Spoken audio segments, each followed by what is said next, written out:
नागपूरमध्ये सुरू असलेल्या संचारबंदीमध्ये काही प्रमाणात दिलासा देण्यात आलाय।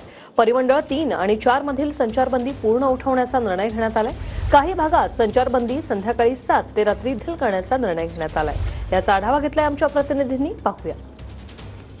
नागपूरमध्ये घडलेल्या हिंसाचाराच्या घटनेनंतर मोठा राडा झाला आणि त्यानंतर काही भागांमध्ये म्हणजे जवळपास 11 पोलीस स्टेशन हद्दीमध्ये संचारबंदी लावण्यात आलेली होती।